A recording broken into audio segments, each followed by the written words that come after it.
Hello, my wonderful, beautiful friends. Welcome back to r/EntitledPeople, guys, where you'll hear ridiculous stories about people who think they're special and that they're more deserving than others. Guys, I hope you're having a great day today. And listen, today's lineup, as always, is absolutely insane. Get ready to shake your heads as we dive into some of the most entitled stories on the face of the internet. Guys, I hope you enjoy the stories today, and don't forget to hit that subscribe button for future stories. I just said stories twice. Let's dive in. My husband is a plastic surgeon, and he previously made around $700,000 a year with bonuses at his practice.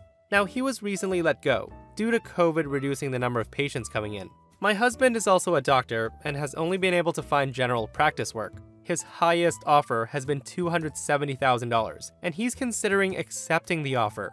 Now, I know we need money, but I don't want him accepting this job, and I've told him.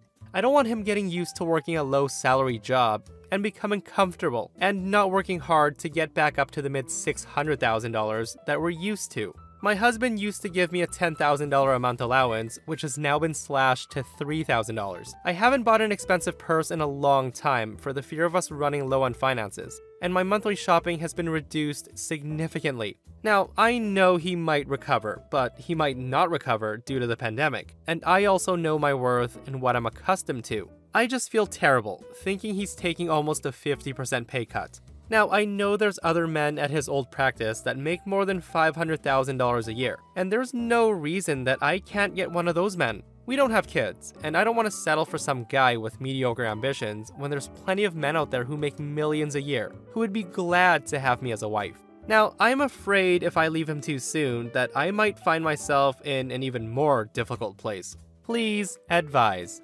Oh my goodness, my friends. Now listen, I've read a ton of posts that are shared with me, but this one's gotta be way up there in entitlement. Come on, this woman is so entitled she's not even thinking straight. And don't get me wrong, to each their own. But you want to leave your husband because he lost his $700,000 a year job and can only get a $270,000, come on. I'm not even gonna talk about that monthly allowance. Her crappy $3,000 allowance is more than what a lot of people make at a frickin' job. Like, I wanna say this is a fake post because it's so ridiculous, but I know for a fact that there's people out there like this, guys. Now, if you think that's entitled, take a listen to this. So I found this out yesterday and I'm horrified. I'd been away for a couple of weeks to visit my boyfriend, and I live with my sister. When I get home, I noticed some takeout containers and figured that she's just been using Uber Eats or something, since I usually cook for the both of us. But no, she proudly told me that she'd figured out a way to get free food. Now, she wouldn't say what it was, she said she had to show me. She told me to wait a few hours and she'll get us some pizza. Now, at this point, I was a little confused. I asked her how, thinking she'd found some sort of free website with coupons or something. But boy, was I wrong.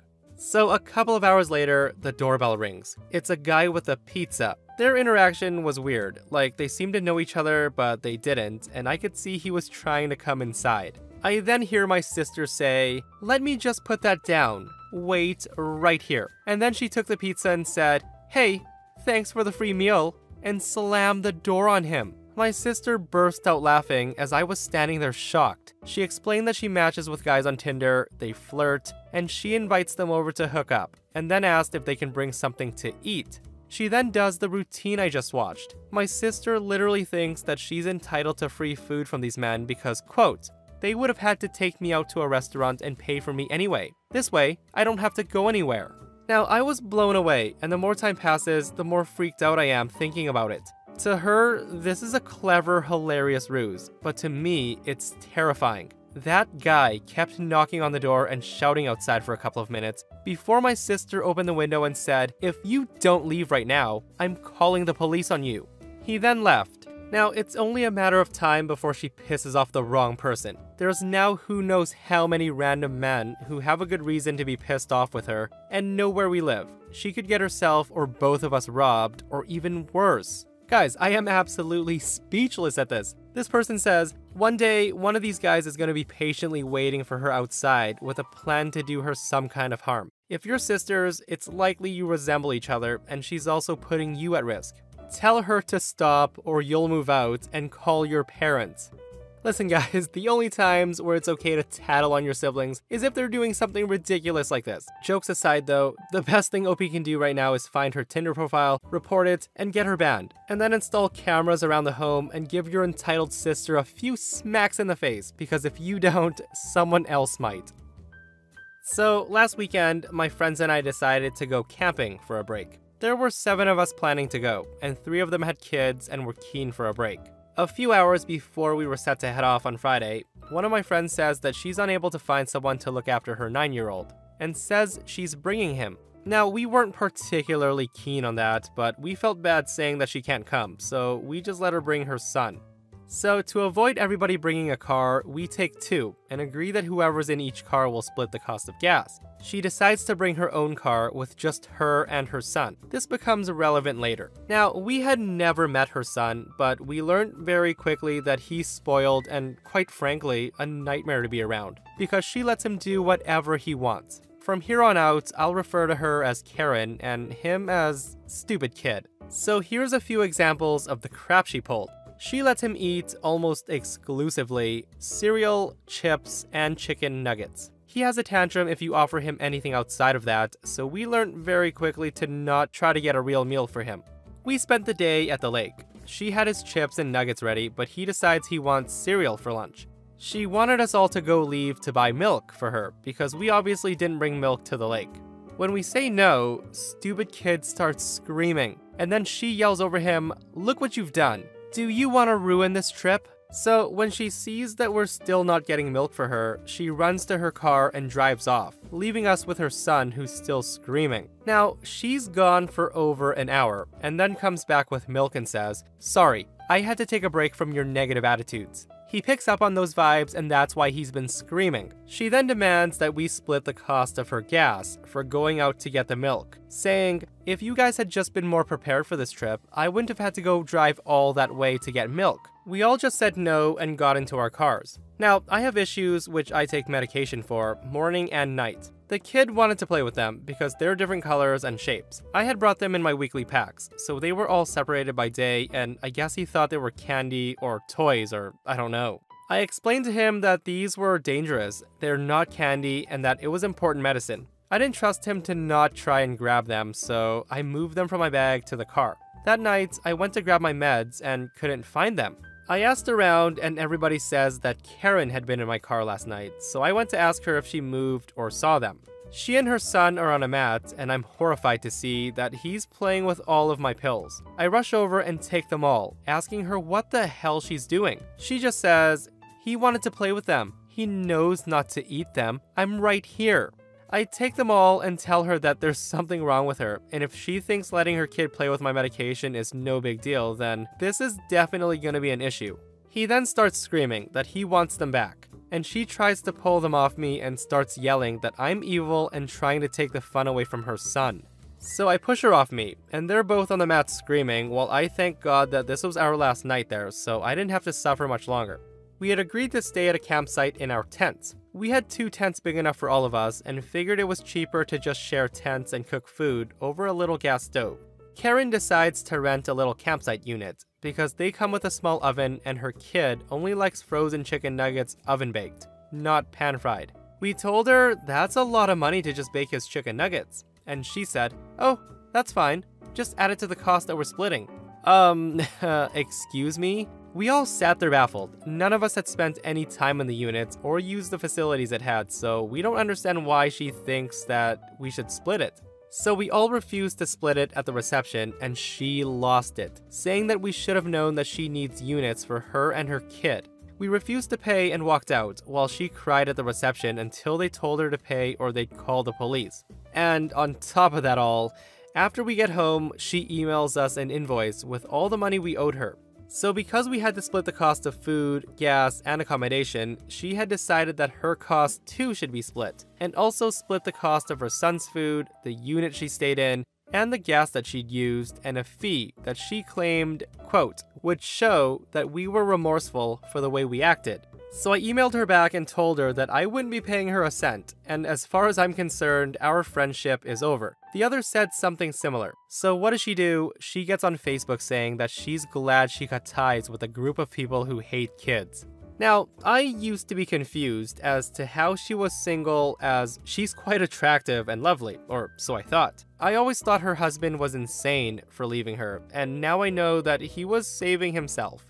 Guys, letting your kid steal someone's prescription medication and to play with it is so risky and dangerous on so many levels. He knows not to eat it. Does he, Karen? Does he really? Oh, actually he might. The only things he's used to eating is cereal and chicken nuggets. Ugh, and it's too bad the ex-husband forever has a connection with his Karen. So during university, I used to work part-time as a barista at a local non-chain place that was heavily frequented. The lady who owned the place was mildly famous in the coffee world. She's won awards in such as Best Barista, Best Cafe, numerous times. After a few years of working there, I also managed to snag a few barista awards, which is where the problems happen. As anyone who drinks coffee knows, once you get a barista and cafe you like, you tend to stick to them like a raccoon sticks to an unlocked dumpster. So I had a few people who only ever came on my shift. It was mostly good. People tended to be polite but picky. There was, however, one small group of very annoying people who would come in every Friday around 5:20. We closed at 5:30. They would come in their pack of 4 or 5 people before shuffling back to the gaming shop a few doors down. Anytime they'd come in, they'd fill the cafe with an aroma, somewhere between week-old pizza and I saw a shower once, and it scared me. It also didn't help that they tended to order the most sugary, messy, and non-coffee drinks on offer. Now, it was a pain in the ass to clean, a pain in the ass to serve, and they made sure every Friday we finished 15 minutes later than we should, since they don't want anyone but me making their damn drinks. So fast forward a few years. I recently graduated and started to work in a new career. All is well. I'm celebrating at the cafe, since by now I'm very good friends with the owner and the staff. The mistake was this Friday afternoon. The owner had closed us half an hour early to throw a small party. So while the chairs were still out, all the signage had been brought in and turned off. Q520. Our wonderful pack shuffles by. Undeterred by the lack of open signs, the locked side doors, and the sign on the door that says private party, they shamble inside and mull around the counter. The owner informs them that the place is closed and politely asks them to leave. After some discussion amongst themselves, they seem to decide that she's lying and demand their usual. Owner's less polite this time and firmly asks them to leave, says we're closed and to come back tomorrow. So the leader of the group does not like this and starts yelling about discrimination and demanding service, specifically from me. I inform the Alpha Hoodie that I actually stopped working here several weeks ago, and even if I still did work here, there was no way that I'd serve him if he was acting like that. The guy did not like this one bit. His voice went up over several pitches and he started to squeak about how we were discriminating against him, demanding I give them their drinks for free and how they were going to complain to the owner and have us all fired. Being refused again by myself and the owner, and reminding them that again I don't work here, and told them to leave, the guy turns about as red as a bag of Doritos, and has a total meltdown. We're talking a toddler foot-stamping, screaming tantrum. And I swear, the guy was moments away from a heart attack with how red he was getting. He rages about how women can't tell him what to do, and that I'm lying because I'm too stupid to work elsewhere. And then he pushes the espresso machine off the counter. Now, these things are not only very heavy, they're also very, very expensive. Tens of thousands of bags of Doritos expensive. The guy is still having a tantrum when the police arrive and end up being charged for a handful of things, including destruction of the machine. He and his pack were obviously banned from our cafe, and also the neighboring ones. The icing on the cake was the local gaming shop also banned him, and attempted to distance themselves as much as possible from that sort of patron.